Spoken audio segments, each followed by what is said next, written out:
um grande, enorme prazer em convidá-los para essa oportunidade. Ou seja, melhor, mais exposto, né?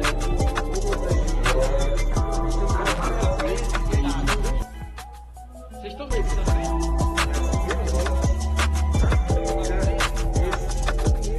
Vamos ver.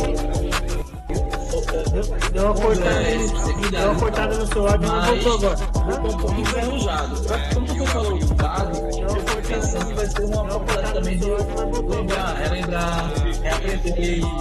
É aquela coisa, é aquela humildade de saber que eu estou começando tudo de novo. Eu tenho a bagagem.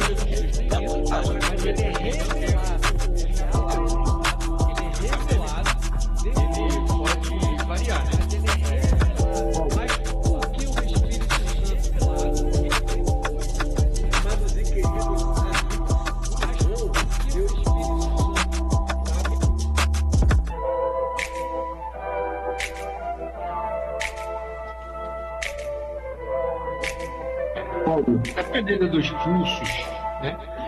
Lógico, nós estamos falando aqui de uma razoabilidade de pessoas que, tipo, procura... Pronto. Então, nós damos início à nossa aula hoje só nessa questão de como a gente pode diferenciar a captação de um diálogo teológico, uma conversa teológica. Você vai lá num podcast ver um pastor teólogo conversando com pastores ou irmãos da igreja, sem ser de forma profunda e exegética. Aí ele vai falar de textos que têm símbolos, são textos simbólicos que apresentam Jesus Cristo de uma forma assim, pão, água da vida, fogo que cai do céu, né? São textos simbólicos que apresentam Jesus e dá para a gente perceber ali um significado, né, teológico. É uma conversa mediana. A gente fala e canta, por exemplo, cantor cristão e hinos da igreja, né, hinos até da igreja pentecostal tem lá o hinos da harpa, acabei de me lembrar, né, hinos da harpa. Lembra disso, Gustavo? Né? Sim. Eles têm conteúdos teológicos, mas de forma mediana, que aí ele vai fazer poesias, né, com Jesus, como ele sendo o caminho, tá? Então isso é um diálogo mediano. O que é um diálogo teológico profundo, exegético? Você vai ver o pastor pegar o original da palavra, seja no hebraico ou no grego, aí ele vai pegar esses significados que tem aquela palavra naquele texto, e aí ele pega esses significados e vai levar para textos paralelos. O que são textos paralelos? Você abre uma Bíblia ou baixa uma Bíblia digital na internet, tem várias versões, né, ou sites para baixar Bíblias digital na internet. Aí, quando você baixa, você pode escolher versões ou você pode escolher o modo de paralelo. Aí ele vai fazer um paralelo em que aquele texto no Antigo Testamento faz um paralelo com outros textos, seja no Antigo Testamento ou no Novo Testamento, que está falando do mesmo assunto, do mesmo conteúdo, né? Então, essa é a captação da conversação teológica que a gente pode aprender a partir desse curso, de só ouvir ou ver pessoas na internet falando ou presencialmente no nosso meio, de como ele está utilizando a teologia naquele meio, naquele diálogo. E como a gente teve a aula da homilética, você vai fazer isso como ouvinte de forma perfeitamente ouvindo a pregação. Por exemplo, vamos dar um exemplo aí. Como eu já dei o exemplo desses dois pontos, desses dois paralelos, Diego, me apresente um pastor que você ouve na internet, ou já ouviu na internet, que ele prega ou ele conversa num podcast ou numa pregação dele de forma bíblica, teológica e exegética. Lembra disso? Daí um pastor que você ouve e tal. Opa, boa noite. Tá escutando? Tá me sim, tá tranquilo. Então, eu gostei daquele podcast que você mandou, daquele Marcos. Como que é o nome dele? É Marcos Grangonato, é isso? Granconato. Eu achei bacana. Eu gosto também muito, bom, eu acho que eu comentei com você do pastor Fernando aqui do Betel, as pregações dele. E um outro pastor que eu escutava muito musical antigamente, já faz bastante tempo, eu gostava de escutar o Clubinel. Apesar que hoje eu consigo enxergar de uma forma também diferente também. Então eu acho que de forma a corrente ideológica, né? Hoje eu não concordo com algumas coisas. Porém eu achava bastante interessante os debates que tinha lá. Eu achava bacana, não sei se você já viu já alguma vez, assim, sintonizou. Qual que é o programa? Era da Musical. Todo dia, se eu não me engano, era não lembro se era 11 da manhã ou meio-dia. Todo dia, acho que era meio-dia mesmo. Na Musical FM, segunda a sexta. E era bacana, e todo dia tinha pastores diferentes. Você percebeu que tinha mais pastores dessa linha? Isso, sim. Tá, beleza, muito obrigado. Gustavo, você lembra-se de alguns pastores, mesmo que não seja tão conhecido de nome, mas que você ouviu e que segue mais a outra linha, que seria uma linha teológica razoável, né, que tem uma conversação apenas bíblica? Ele vai fazer uma pregação ou apresentação num podcast ali de uma forma somente bíblica e razoável. Tem um pastor que eu acompanho aqui, não tem muito tempo, que é o Agil Magalhães. Então, eu estava vendo umas coisas sobre, vou pegar aqui, dos credos e apostólicos, né? Credos apostólicos. Isso, ele faz meio que às vezes ele está pregando um Antigo Testamento, ele faz essa conexão com a palavra do Novo Testamento, que dá um sentido. Entendi. Não, beleza. Graças a Deus a gente tem a internet, né, que hoje nos possibilita a fazer essas escolhas. Eu louvo muito a Deus, porque assim, eu digo que 2 seminários que eu fiz, né, e no começo foi muito, muito difícil, porque há 12 anos atrás,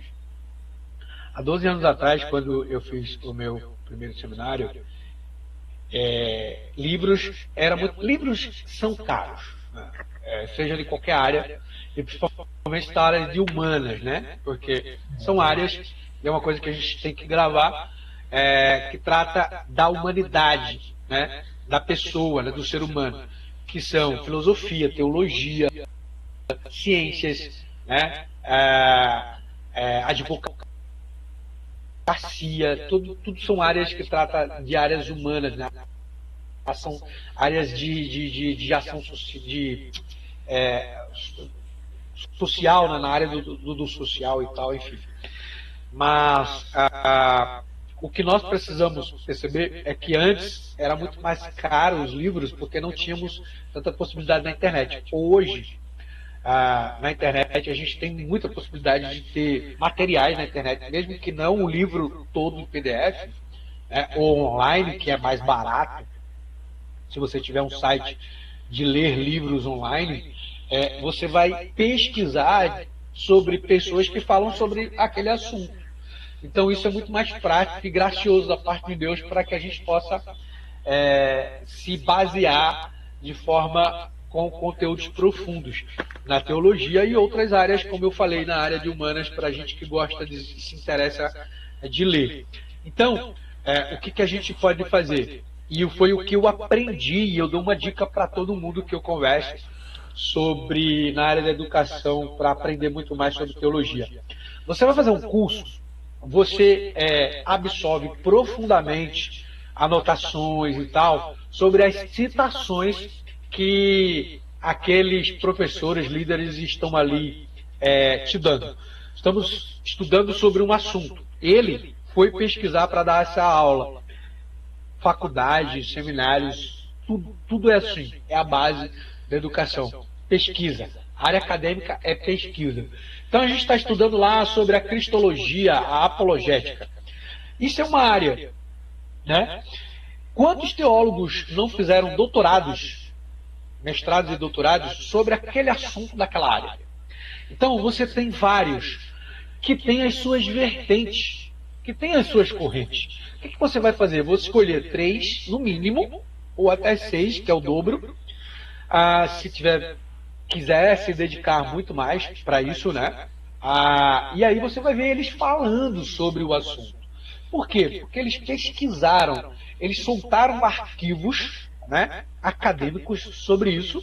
Eles se debruçaram um tempo da sua vida para poder fazer essa defesa, né?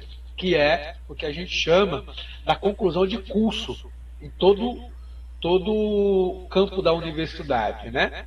Então, a gente precisa fazer essa abordagem. Eu vou estudar no seminário ou na faculdade, eu preciso, mais que nunca, anotar todas as pessoas, todos os mestres, todos os doutores que escrevem sobre aquele assunto. E aí você cai para a internet, que é a graça de Deus para a nossa vida. Por quê? Você vai economizar tempo, dinheiro, tá? E também muito lixo de raciocínio. Porque existe lixo de raciocínio. Hoje, eu vejo quanto tempo eu me debrucei de coisas que não são mais necessárias para mim, que eu concluo. Por quê? Porque eu pego lá um hebraísta que vai falar daquele trecho, daquele texto que tem uma evidência interna. O que é uma evidência interna? Diego, aquele assunto que a gente estava conversando sobre a abordagem da água no começo de tudo, se Deus criou ou não. Por quê? Não vamos aqui conversar sobre isso, mas a questão é, por que a gente descobre que chegamos naquela pergunta? Como foi criado, para que foi criado, ou se quem criou? Porque há uma evidência interna naquele texto.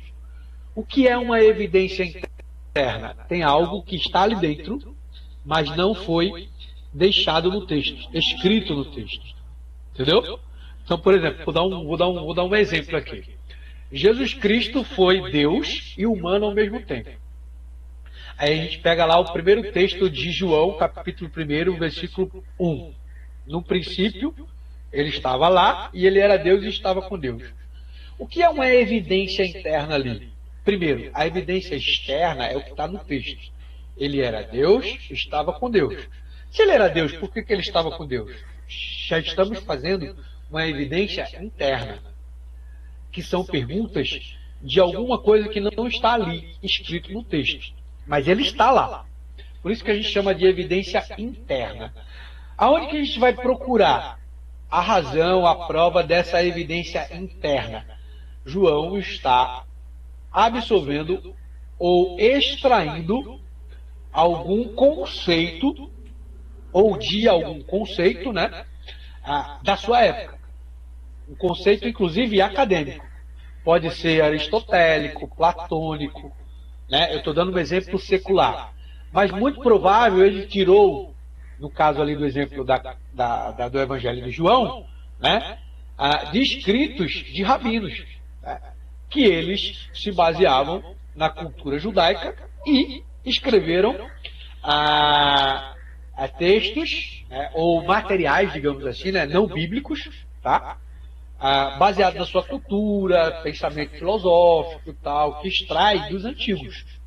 Porque, por exemplo, Moisés, por exemplo, ele escreveu e deixou no texto ali, né, exemplo de material para-eclesiástico, ou seja, material da cultura do momento, que não falava de Deus, de Jesus Cristo, ou do povo judaico e tal e tal. Então ele absorveu uma ideia de algum escrito e ele fez um paralelo, né, de forma inspirada por Deus para o seu povo. Entendeu? Né? Haja vista, por exemplo, o sacrifício de Isaac, lá com Abraão. Você fala assim, nossa, o povo hebraico, antes de Abraão, não sacrificava filhos. Inclusive, Deus fala que sacrificar filhos, né, é o quê? É uma um absurdo, né, para Deus. Deus não permite isso. Mas Deus pediu a Abraão, certo? É uma pergunta. Por que ele pediu?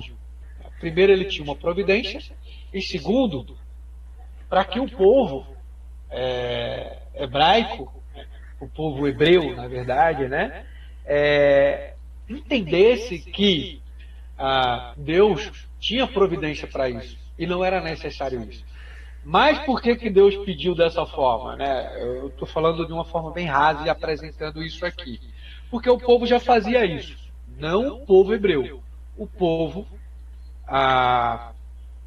incrédulo, né? O povo que não era do Deus de Israel, né? O povo egípcio, né? E tal, vamos supor assim, e outras de outras seitas mais da época, né? Que era o ocultismo, né? E muito mais.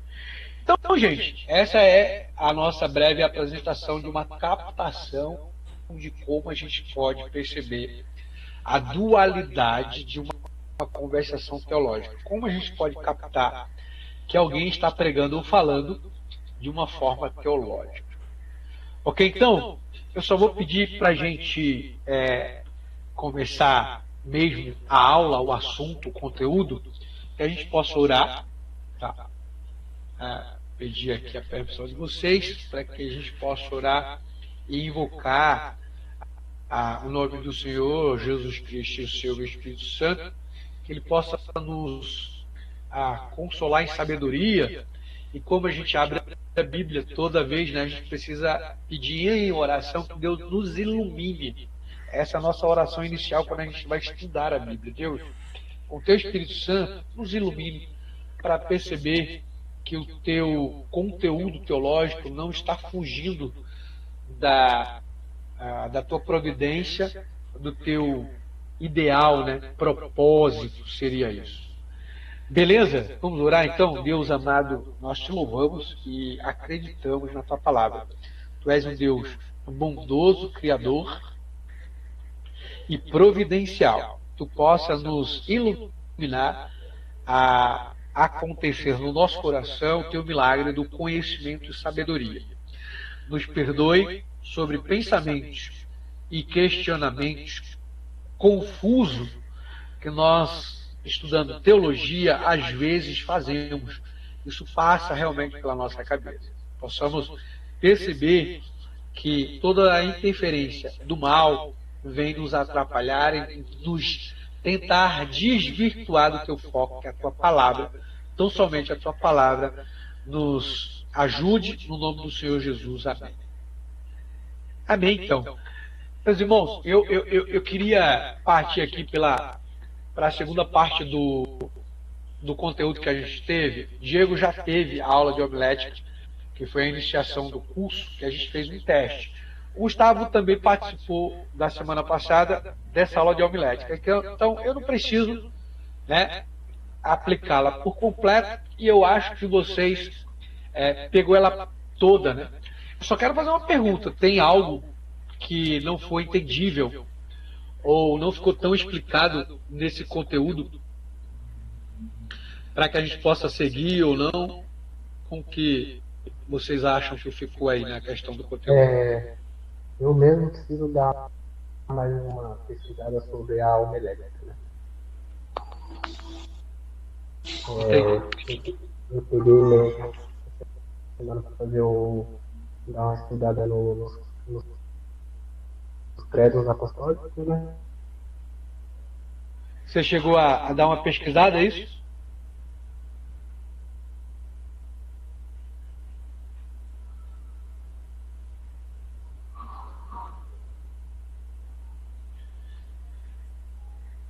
Acabou não saindo o teu áudio. Tá aberto aí? Tá.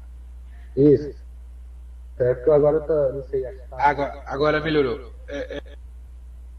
Eu perguntei se você deu uma pesquisada nesses credos. Sim, nos credos e apostólicos eu dei uma pesquisada. A parte da homilética também, eu preciso também dar mais uma pesquisada, aprofundada para pegar. Mas dá pra gente seguir aí, eu vou pesquisando aqui e vou me virando. Show de bola. Show de bola. Diego, sobre a homilética, tem algum... Não, a omelete é tranquilo. Eu acho que, como eu te falei, recentemente eu estava lendo sobre isso nas últimas aulas que eu tive, né? Com a apostila que eu tenho aqui da editora CMEI que eu fiz. Sim. Compartilhei com você. Entendi. Desculpa só, cortando só um minuto, o Ricardo, ele está mandando mensagem, a gente está tentando entrar e não está conseguindo. Toda hora aparece para ele uns quadradinhos para pôr um código. Eu não sei se você tem ele aí, se você consegue auxiliar ele aí. Eu vou conversar com ele aqui no WhatsApp. Vamos ver. Tá. É até bom porque ele tá. Se ele conseguir entrar, vai pegar o começo aqui do conteúdo, né? Deixa eu só mandar um áudio para ele aqui. Fala, Ricardo, meu irmão abençoado. O Diego acabou falando aqui que você está tentando entrar. Quero só saber se você já baixou o Telegram. Aí baixa. Por esse link que eu te mandei, já vai direto para a conversa. Tá? Ô Pablo, deixa eu dar um aviso aí. Caso cair aqui, se não sair, no celular é mais fome, cara. E como nós está ao vivo, ele tá despeitando, ele dá uma esquentada, ele para. Mas aí eu volto em seguida. Caso, é só um aviso. Não, fica tranquilo, meu irmão. Na ausência, caso dessa ocorrência. Fica tranquilo. De boa. Beleza. Fica tranquilo. Vamos tentar ver se o Ricardo consegue. Porque, cara, a maior dificuldade é assim, se a pessoa não, ainda, ele está me mandando áudio aqui, ela nunca usou, né? Aí realmente ela fica meio desconcertada em entrar na sala. Mas a partir do momento que entra na sala, eu acho que já fica mais fácil, né? Como você falou. Pede um código, não sei porquê. Eu baixei um monte de vezes. Eu baixo e está baixado, aí eu vou para lá e pede um código.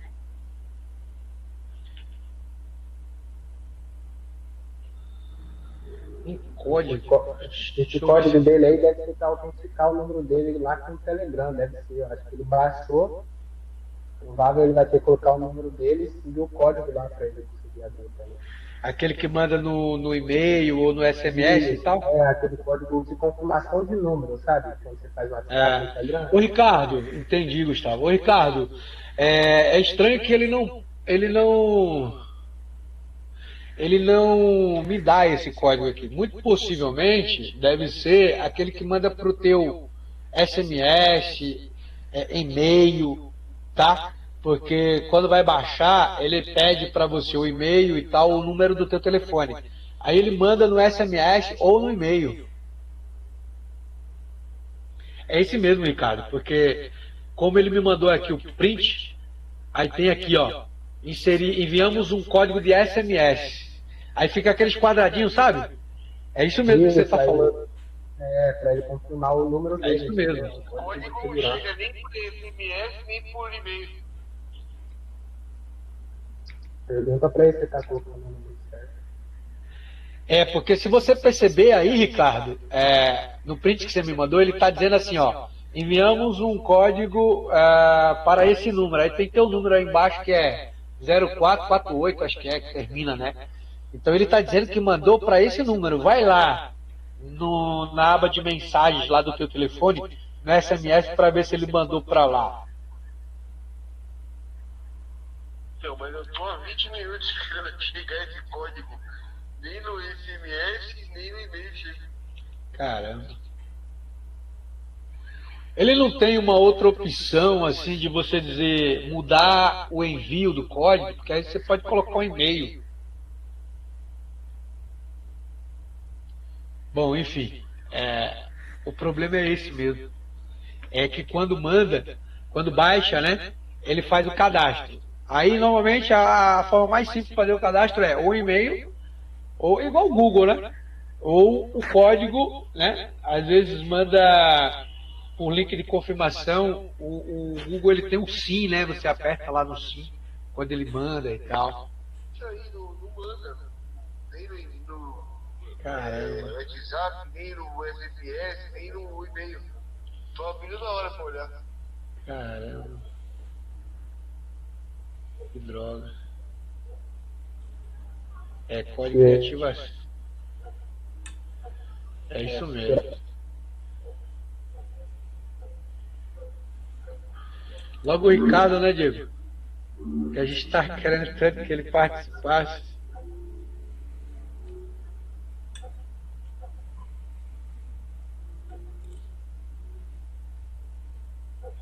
É isso. Eu vou deixar aqui porque não tem como auxiliar ele de outra forma. Eu vou falar para ele tentar tirar e baixar de novo. Ó, vamos lá então.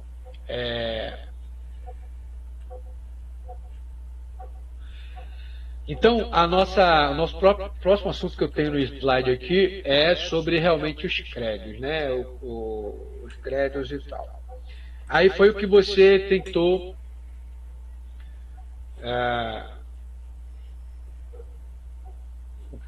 pesquisar, né, Gustavo? Bom, o assunto ele é uma breve pesquisada, né? Você fez um panorama. O assunto, ele assim, ele é profundo, mas ele tem, a partir do primeiro concílio, basicamente, o mesmo devaneio, o mesmo que eu falo devaneio no sentido de passarem centenas de anos discutindo a mesma coisa, tá? Que é a humanidade de Cristo. Quando eu terminei lá a questão da homilética, a parte da homilética, eu coloquei lá na proposta do curso que a gente estudaria cristologia, eclesiologia e apologética. Por quê? Porque eu penso que para iniciar, ter um panorama bom de teologia, você precisa ser muito atento e conservador nesse sentido. Os outros, por exemplo, sistemática, é tudo muito mais profundo.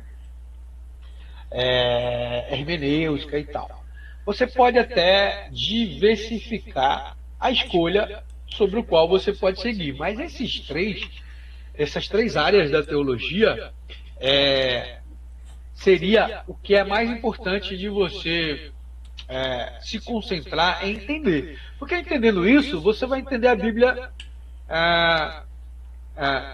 de qualquer jeito. Você vai entender que Jesus Cristo foi enviado do começo, mesmo não sendo encarnado, no meio e fim da Bíblia. Porque essa forma que Deus apresenta para a resolução de vencer o pecado no mundo e encerrar com checkmate. Apresentar Jesus Cristo no começo da criação, né? Que é uma teoria, um método mais blindado, digamos assim, de encontrar Jesus lá, mas está lá.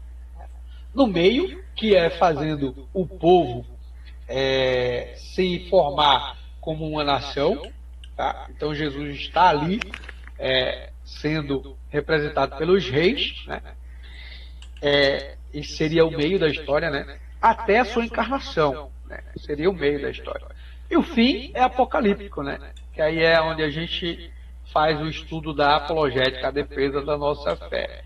Então, quando você estuda cristologia de uma forma bem condensada, eclesiologia é assunto sobre a igreja que Jesus fundou, que é a igreja apostólica. Lembra disso, Gustavo, que a gente estudou na homilética na semana passada? A igreja apostólica de Jesus.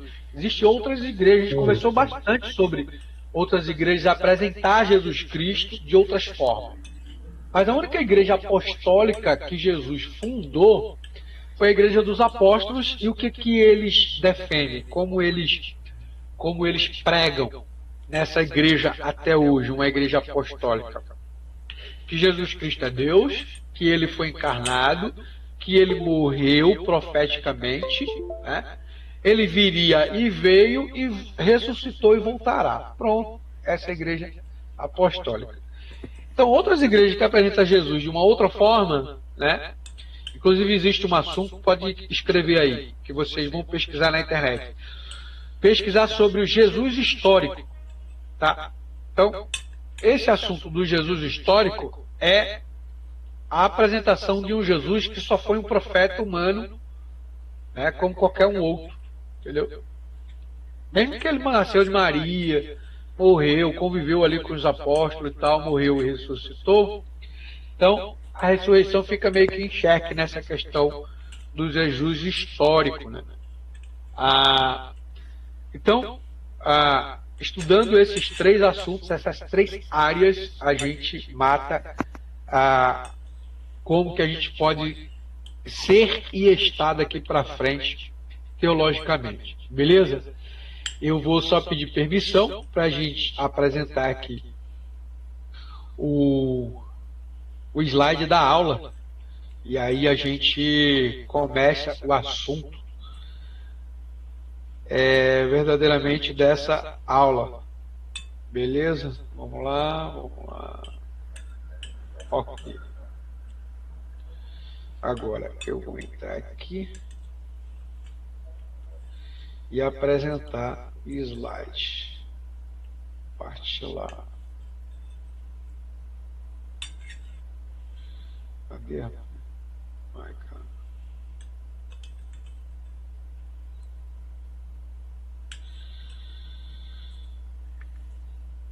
Pronto. Agora compartilhar a tela. Beleza. Compartilhar a tela. Eu vou para o slide e apresento ele aqui.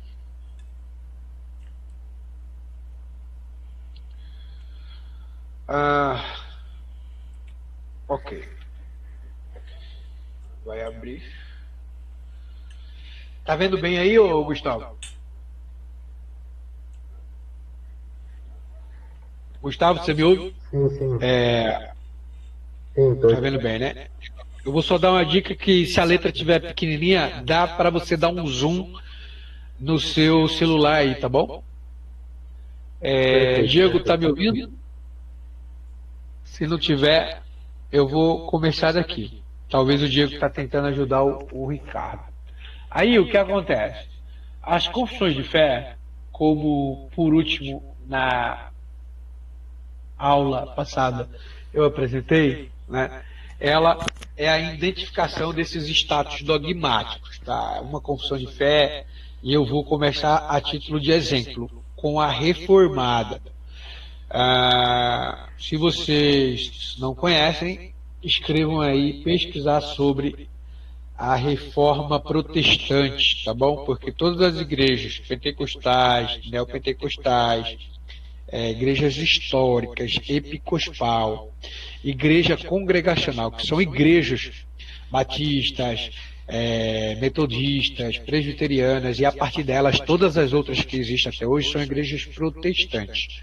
E são igrejas frutos da reforma protestante, tá bom? O que foi a reforma protestante? Vagamente é apresentado para a gente que foi Martim Lutero, quer dizer, ele foi o cara que decretou ali, escreveu as confissões e lutou verdadeiramente, expressivamente sobre isso, mas começou com dois antes deles, né? Zwinglio e tal, e outro mais. Mas foi basicamente protestar, né, que a igreja ela não era o poder. Que era o poder? Era só a fé, era só a graça, era só a Bíblia, só a palavra de Deus, né? E por aí vai. Então, uma confissão de fé, ela é fruto dos concílios, que é o assunto dos credos que a gente vai tratar agora, a partir do diante, e ela é um documento, né? Foi o que foi tratado a partir de todos os concílios, a partir do século III em diante, tá? É um documento que expressa o consenso doutrinário das igrejas tá? Aqui no caso reformadas, tá? Porque eu vou dar um exemplo dessa confissão a partir da Igreja Reformada. E não que as outras tenham também, todas elas têm, tá bom? Então, se você vai participar de uma igreja, primeira coisa que você vai ser atento, tá? Estar atento. Qual é a confissão de fé dessa igreja? Tá bom? Qual é? Então, é só pesquisar, pedir o pastor, né? Tem que estar aberto lá. Né? Então é isso. Os ensinamentos dessa confissão têm que ser baseados na Bíblia. Isso serve de um guia, como um uniforme da adoração. Beleza? O símbolo de fé, né, faz parte dessa confissão. No caso aqui da Igreja Reformada, né, das primeiras igrejas reformadas, a partir de 1516, é um documento que expressa o consenso doutrinário. A gente já viu essa confissão de fé reformada, ela é um documento das igrejas reformadas, detalhadamente as suas crenças e ensinamentos baseados na Bíblia. Então, é um símbolo, né? É um símbolo, como a gente tem a bandeira, né, dos países, é o símbolo, está resumido ali tudo o que a gente crê, que a gente vive, para que a gente vive, como que a gente tem, resumidamente, a nossa história. Primeiramente, expressam doutrina, né? Essas confissões expressam a doutrina, ela tem uma identidade teológica, são cruciais para a nossa identidade como igreja, né? Ou seja, padrão, né? Serve-se como padrão, e a autoridade ministerial atua como autoridade ministerial. Beleza? É um guia para a comunidade. Os concílios têm as suas características principais, né? Primeiro, a subordinação à escritura, à diversidade e à origem teológica. Tá? O que são as subordinações à escritura? As confissões têm que expor o ensino bíblico. Né? O que é a diversidade? Não existe um único documento, vários documentos de várias igrejas ao longo dos séculos. Para você ter uma ideia, existiu nos primeiros séculos, que são a partir dos terceiros séculos, 21 concílios, muitos deles duravam muitos anos. A origem histórica, a maioria das confissões, a partir da teologia reformada, né, data-se do século XVI e XVII em diante. Beleza? E aí os principais concílios são esses: os concílios de Nicéia, tá? O concílio de Calcedônia, de Trento, tem o de Éfeso, tem o de Jerusalém, mas os principais que levaram muito tempo e decidiram o consenso, o canon bíblico, né, são esses, tá bom? Então anotem aí: concílio de Nicéia, pesquisar sobre concílio de Nicéia, concílio de Trento, que é o segundo, concílio de Calcedônia, tá? Mas tem outros, né? Tem outros. Qual é a intenção, né, da discussão desses concílios? Montar uma confissão de fé, né? No que acredito, o que acreditamos, como que a gente vai cravar aqui quais os livros que vai montar o Novo Testamento, né? E a Igreja Católica foi protagonista nisso, né? É uma curiosidade que hoje, como protestante, a gente tem que se perguntar como que Deus usou ou permitiu a Igreja Católica ao longo de tanto tempo, né? Aí, eu aconselho vocês a estudar esse livrinho aqui, que é a Patrística. Na verdade, se você colocar na internet livros sobre patrística, tem vários, tá? Mas esse aqui, dessa capa aqui, para mim, é o melhor. Tá? Eu vou colocar como link para vocês de indicação lá no grupo da nossa conversa lá do Instagram, do Telegram, aqui que a gente está tendo. Beleza? Vamos lá. O que esses concílios, né, decidiram discutir? para defender o quê? Defender a sua fé das heresias. Quais as primeiras heresias? O docetismo, o arianismo, o nestorianismo, o montanismo, o gnosticismo, que é muito mais conhecido, né, ali nas cartas de Paulo, outras, né, de outros apóstolos, é mais defendido e tal. Tá?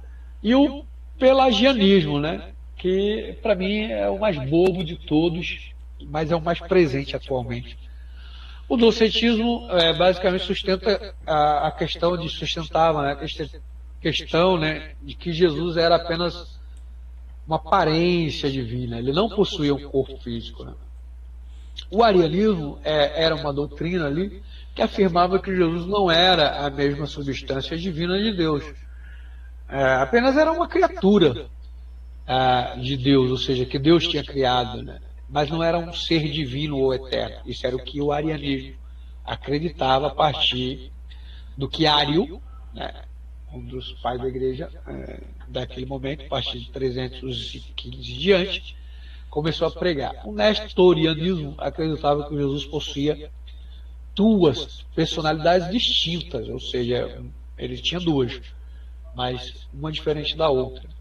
Uma era humana, outra era divina, e não uma única pessoa como divina com duas naturezas. Presta atenção. Como uma única pessoa divina com duas naturezas, tá? E o que levou à rejeição do título, né? Foi a questão de Maria, né? Ser mãe de Deus, entendeu? Nestorianismo, né? Que começou ali como uma doutrina a partir nestoriana. O montanismo é organizado por Montano, né? Tudo leva o nome dos caras, né, que criavam teoria e tal, e montavam uma doutrina a partir daquilo, né? Ele defendia, né, montanismo, um rigoroso moral extremo, né? Por exemplo, o celibato, né? Aqueles monges que vão lá, ficavam separados das cidades e tal. Por quê? Porque eles tinham uma crença de que o fim do mundo estava muito iminente, né? Então não podia pecar de maneira nenhuma, né? Que é uma contrariedade, né? Além de aclamar que outras profecias aconteciam para eles, né? O gnosticismo é muito mais prático a gente entender, ensinava que a salvação era alcançada através do conhecimento místico, que é a gnose, né, que a gente conhece, pessoas que entravam em transe e tal. E que o mundo ele era muito material, então a gente ia pecar de alguma forma, não dava nada. Por quê? Porque nosso corpo absorvia o pecado, mas a alma não. Basicamente seria isso, né? Então eles procuravam, né? Tinha uma busca por uma salvação através de uma renúncia, né? Não só do espírito, ou melhor, mais do espírito, né? E muito pouco do corpo, né? O pelagianismo negava que o pecado original, esse pecado que entrou no mundo, afirmava que os seres humanos podiam alcançar a salvação e o pecado não era tão rigoroso assim a ponto de quebrar a salvação, né? Ou seja, a gente tinha méritos de alcançar essa salvação, né? Por boas ações, sem ter uma necessidade de graça de Deus e tal. Aonde está muito aplicado isso, né? Em doutrinas de religiões que pregam que as ações boas, né? A caridade, ela faz a gente alcançar a graça de Deus, né? O merecimento de Deus, né? Por isso que o pelagianismo, a partir de Pelágio, é uma doutrina mais aplicada, boba, mas aplicada muito mais nos dias de hoje, né? Bom, e aí a gente tem as diferenças do credo, né? Esse é o universal, né, que foi criado ali no Concílio de Calcedônia de Nicéia, né? Que é basicamente o centro do eixo da questão de como eles discutiam nos concílios. A partir disso aqui, né? Passou centenas de anos discutindo isso e foi acreditado que um credo é enxuto nisso daqui e tudo que crê, sobre tudo que crê a respeito de Deus, Jesus Cristo e o mundo vindouro, para eles resumiam nisso daqui: crê em Deus Pai Todo-Poderoso, Criador do céu e da terra, Jesus Cristo, seu Filho, nosso Senhor, foi concebido pelo Espírito Santo, nasceu Virgem Maria, né? Tudo isso é verdade, está tudo na Bíblia. Padeceu, morreu ali, foi crucificado, sepultado, desceu à mansão dos mortos, né? Que é uma discussão que a gente tem. Ressuscitou o terceiro dia, subiu aos céus, está sentado à direita do Pai. Beleza. Pai Todo-Poderoso, está tudo certinho. De onde há de vir julgar os vivos e os mortos. Creio, por último, no Espírito Santo, na Santa Igreja Católica, né, que aqui para os protestantes há uma dificuldade, foi excluso isso nas confissões. Creio também na comunhão dos santos, que seria a reunião dos irmãos da igreja, na remissão dos pecados, também na ressurreição da carne, na vida eterna. Amém. Por último, seria o nosso arrebatamento e ressurreição. Né? Ok, nada de novo debaixo da terra em relação a essa questão do credo. Né? Aí, eu trago aqui, dentro de umas confissões, né, eu comecei com a reformada, peguei um bloquinho das confissões do pentecostal, trouxe isso do site das igrejas da Assembleia de Deus. Né? Acho que, se não me engano, são 18 pontos, né? 18 pontos que eles definiram o credo da sua confissão. Aí olha que coisa interessante. Falar. Agora eu estou pegando o que é esse credo. Esse credo okay. Agora eu estou pegando mais o que é esse credo aí, aprofundado. Então, no caso, esse credo é uma verdade que cada religião segue. Isso, assim, ó, o credo original, que é o primeiro de todo, que foi esse que eu trouxe aqui, ó, o credo apostólico, ele começou a partir desse daqui: creio em Deus Pai Todo-Poderoso. O que eu acabei de ler. A partir dele, todas as outras igrejas ou organizações de igrejas, né, foi fazendo as suas confissões, que seria o seu credo próprio, entendeu? Isso aí que eu entendi agora. Agora eu peguei. A gente pode separar a palavra credo de confissões, por quê? Porque o credo, ele é universal, ele começou a partir desse daqui. Mas, como outras igrejas, e no período do protestantismo, né, da reforma protestante, eles foram eliminando. Por quê? Porque separou da igreja católica. Aí se chama confissões e não mais credos. Mas tem o mesmo sentido, entendeu? Tem a mesma proposta. Agora eu peguei. Entendeu? Beleza. Vamos conversar mais sobre isso quando eu abrir a câmera aqui, Gustavo. Vamos lá. Aí o exemplo que eu dei aqui, que eu peguei das confissões das igrejas pentecostais, tá? A partir da Assembleia de Deus e todas as outras, segue basicamente isso daqui. Veja, nas confissões existem vários pontos. Eu só peguei a título de exemplo o tópico 8, 9, 10, 11 e 12. Tá? Veja o que ela fala. Mas tem vários. Começa do 1, né, até as 18, se não me engano. Depois você entra lá no site e você pode estudar com mais tempo. Mas o que me cria mais curiosidade é isso. Para você ver a diferença do credo original, das confissões de igrejas reformadas e essa daqui. Tá? Então estamos falando de credo de pentecostal.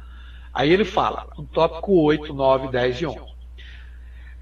Ele crê na igreja, que é o corpo de Cristo, coluna, firmeza de verdade. Olha, veja os termos que ele usa. Ela é santa, é universal, tá? Ela é uma assembleia dos fiéis, tá bom? Tudo certinho, tá? Tem os textos aí, ó, tá vendo? São fiéis chamados de lugares para o mundo pelo Espírito Santo, são chamados pelo Espírito Santo. para seguir a Jesus Cristo e adorar. Aí ele dá os textos, 1 Coríntios, tal, todos as confissões, tá, credos particulares, podemos dizer assim, que as confissões são credos particulares, ela tem que se basear no texto, tá bom? Tópico 9. Eles creem no batismo bíblico efetuado por imersão em águas, tá bom? Já diverge da presbiteriana, do luterano e outras mais. Ele crê que esse batismo é uma vez só. Tá? Em nome do Pai, do Filho e do Espírito Santo, conforme determinou o Senhor Jesus Cristo. Aí dá o texto. Mateus 28, Romanos 6, Colossenses 2. Tópico 10. Ele crê também na necessidade e na possibilidade dos termos da vida santa, irrepreensível, por obra do Espírito Santo. Certo? É interessante isso. E a igreja? Não? É uma pergunta. Mas ele coloca aqui por obra só do Espírito Santo. Que ele nos capacita a viver como fiéis testemunhas de Jesus Cristo. Por que eu falei da igreja não? Porque a Bíblia fala que a comunhão dos santos tem que existir para um repreender aos outros, um se confessar aos outros. Isso é uma forma congregacional de nos reunir. Mas aqui ele colocou só o tópico, como se nós fôssemos irrepreensíveis só pela obra do Espírito Santo. Ele crê também no batismo do Espírito Santo. Isso é muito interessante para o pentecostal. Conforme o quê? As Escrituras que nos é dado por Jesus Cristo. Demonstrado aonde? Evidência física ele coloca. Do falar em línguas, em outras línguas, conforme a sua vontade. Está lá em Atos, capítulo 15, tá? E outras referências aí. Né? Tópico 12, ele crê também na atualidade dos dons espirituais distribuídos pelo Espírito Santo.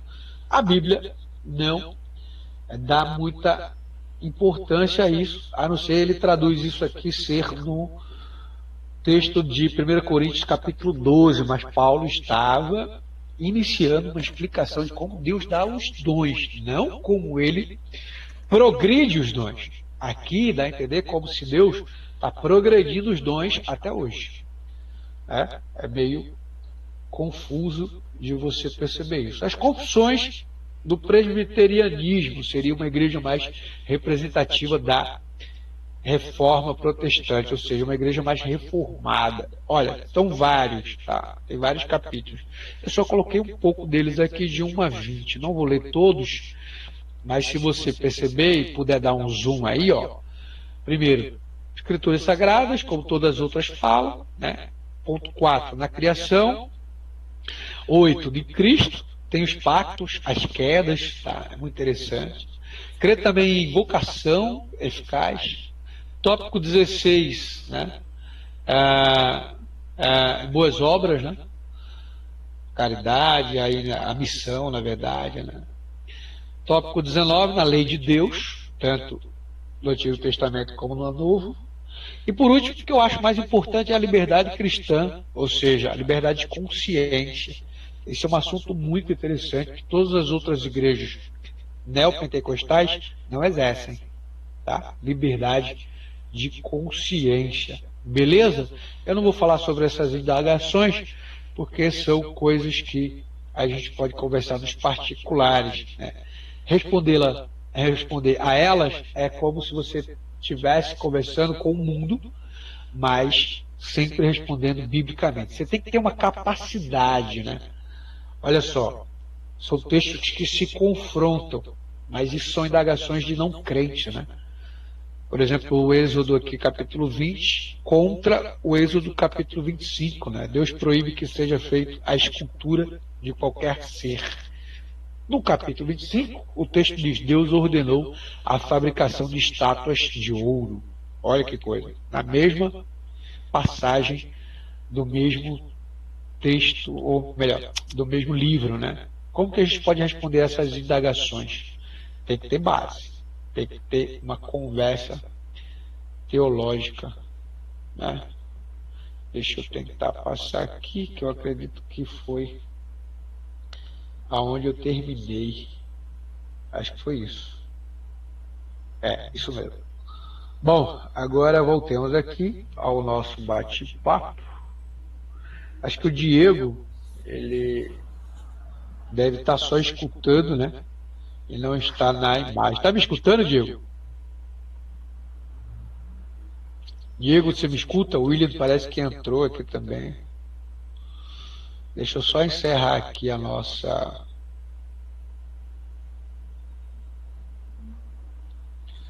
o nosso slide, que aí eu volto para a nossa conversa aqui, beleza. Saiu o slide aí, Gustavo? Ou ainda está vendo? Ainda está, né?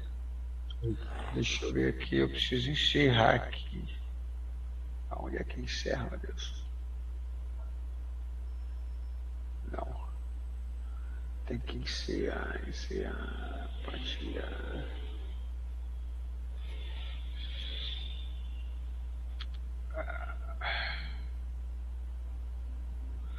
Estranho.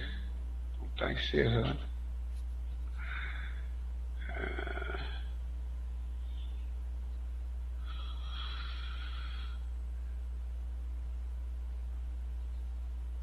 Que louco. Não estou conseguindo sair daqui.